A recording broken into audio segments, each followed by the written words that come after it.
Bonjour, c'est Gorky de la Team Radva. Aujourd'hui, je vais vous présenter un retour d'expérience sur la RPK 74 de chez LCT, 2 ans après son achat. On en parle après ça.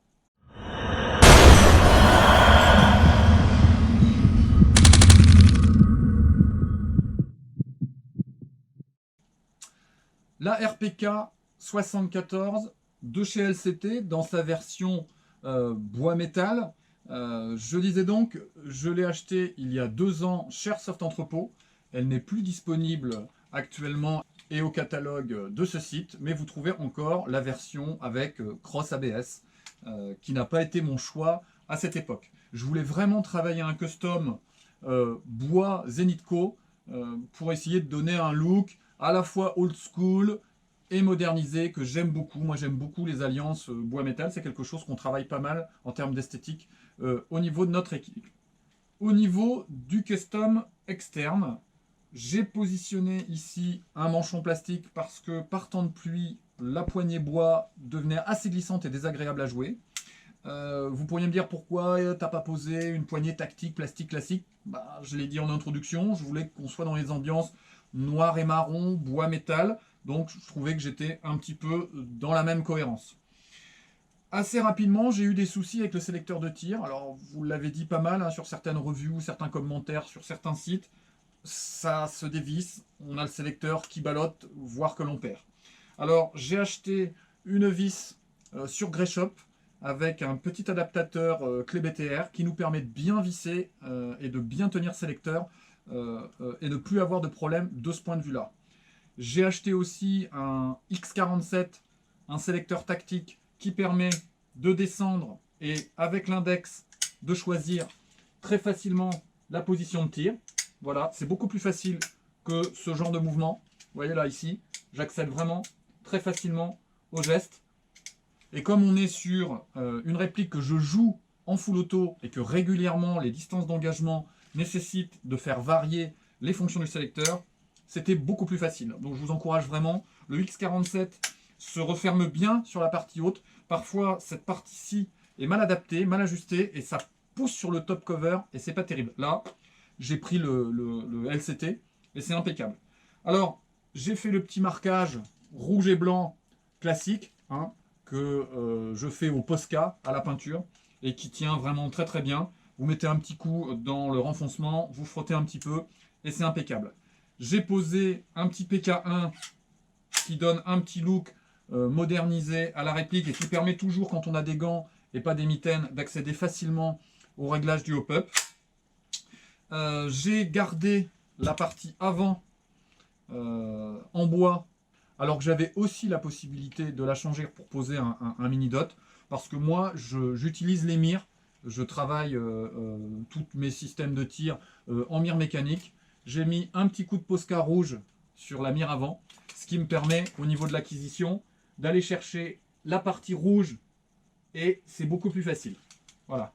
Donc j'avais posé à l'origine un B10 comme ici, que j'avais acheté chez Airsoft Entrepôt, mais qui était trop étroit et quand on l'a regardé du dessous, c'était pas très joli. Donc là j'ai commandé un B20 chez Greyshop. Alors il bouge un petit peu, j'ai pas réussi à l'ajuster parfaitement, je l'ai peut-être un petit peu trop limé, je l'ai calé un petit peu à l'avant, mais enfin bon, ça fait le job, et on est sur le garde-main qui correspond à la réplique. Là on n'est pas sur quelque chose que j'ai réadapté, c'est vraiment le garde-main qui correspond à la réplique.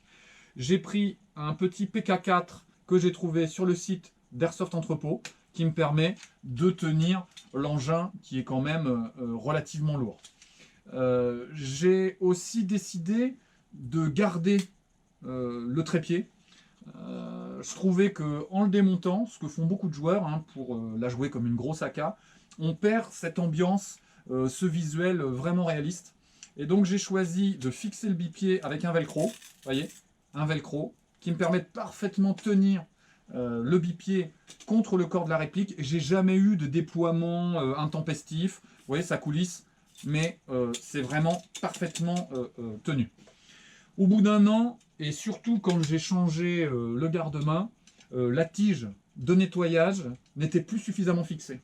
Donc, à ce niveau-là, j'ai posé un scotch électricien. Oui, il n'est pas bleu, mais je trouvais ça affreux en plein milieu. Un petit scotch d'électricien noir pour que la tige soit parfaitement calée. Voilà les petites choses que j'ai pu réaliser sur l'externe. Un externe qui a très très peu bougé. Les bois ont été un petit peu rayés, un petit peu choqués, mais globalement, tout a bien résisté. Alors moi, je la joue avec une 11.1, voilà, une ATM 11.1, c'est classique hein, sur ce type de batteuse, qui me permet d'avoir une réactivité tout à fait satisfaisante. Sur la question du custom interne, ça a été, et je l'ai dit dans une précédente revue, une vraie déception cette réplique, parce qu'elle m'est arrivée vraiment injouable en sortie de boîte. On était sur une portée extrêmement faible, une petite quarantaine de mètres, un gros souci d'étanchéité, donc une grande instabilité au chronie au niveau du tir. On était à 290 FPS à peu près. Donc là, au niveau du custom interne, changement pour un ATM high torque sur le moteur, rechimage, donc le calage, le dégraissage et la fiabilisation de la gearbox LCT. J'ai rien touché d'autre, j'ai tout gardé, pas de changement de piston, de tête de piston, rien n'a été touché. Bien sûr, macaron, maple leaf, 60 degrés, le jaune, le petit appui Oméga, et j'ai conservé le canon 602 d'origine de la réplique, qui est vraiment de très bonne qualité. Ce qui me permet, aux alentours de 350 fps, d'avoir une portée tout à fait intéressante. Vous le verrez tout à l'heure sur les tests de tir. Alors, sur la question des chargeurs, parce que là, c'est vraiment une question qu'il faut se poser. Moi, j'ai beaucoup de chargeurs ATM que j'utilise sur la plupart de mes AK. Alors, ils se mettent très facilement, hein, bougent très très peu. Sauf que si vous regardez bien, on a un mouvement d'enfoncement, voilà, qui fait que si on n'appuie pas sur le chargeur, on a les problèmes de misfeed. Donc c'est pas jouable comme ça, c'est pas possible. Les chargeurs CIMA sont compatibles. Voilà, là par exemple on a des high cap, sont compatibles. On a encore un petit mouvement, mais beaucoup moins important, et moi j'ai pas de misfeed avec. J'ai testé mes chargeurs RS airsoftisés, qui fonctionnent très très bien. Et sur un mur d'exposition, là c'est superbe, même si on n'est pas sur un chargeur de RPK, parce que j'en ai pas trouvé en RS. Et ceux-ci que j'achète chez Greyshop fonctionnent parfaitement bien et fit parfaitement bien. Et par contre, moi je joue avec cet objet que j'aime beaucoup, le drum CIMA. Alors ce qui est dommage, c'est qu'on en trouve de moins en moins, c'est out of stock sur la plupart des sites, chez Airsoft Entrepôt, comme sur la plupart des sites. Alors on peut en trouver sur des sites anglo-saxons, mais bon, on va payer 25 balles de frais de port, et ça peut être compliqué. Alors, moi, j'ai lu que ça pouvait casser, que c'était pas forcément fiable, que c'était compliqué. J'ai jamais eu aucun problème, il n'y a aucun mouvement, c'est parfaitement fixé. On croirait franchement qu'il a été créé pour la réplique.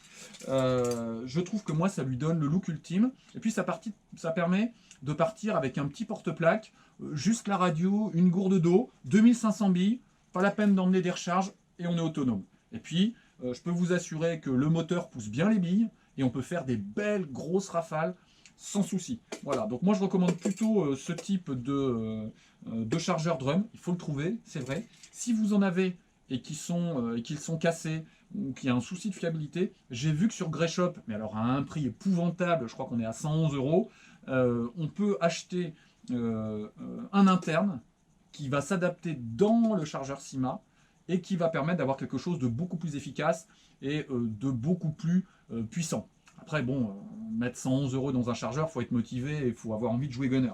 Alors, on me dit, ouais, de toute façon, gunner, en airsoft, on peut pas jouer, c'est trop lourd, les gars, ils se la racontent, en fait, il vaut mieux des petites répliques. Oui, non. Bien sûr que sur un CQB, ça peut être compliqué de jouer avec une réplique de ce type-là. Par contre, nous, on joue régulièrement en forêt. Si le gunner sait se positionner en couverture, en situation d'assaut, s'il sait, quand on est sur une couverture particulière ou sur une défense, gérer son couloir de feu, il n'a pas besoin de courir partout. Il doit un peu comme un sniper, trouver son spot et gérer son couloir. Et il n'y a aucun souci, on peut jouer avec une 2.4.9, on peut jouer avec une RPK et avoir un vrai rôle de gunner relativement réaliste. Alors, je vous propose de passer au test chronie. Le petit test de tir sur mon pas de tir à l'extérieur, on va voir si je peux prendre 60 mètres ou aux alentours de 60 mètres avec cette RPK. Et puis, on se retrouve ici pour faire le débrief. À tout à l'heure.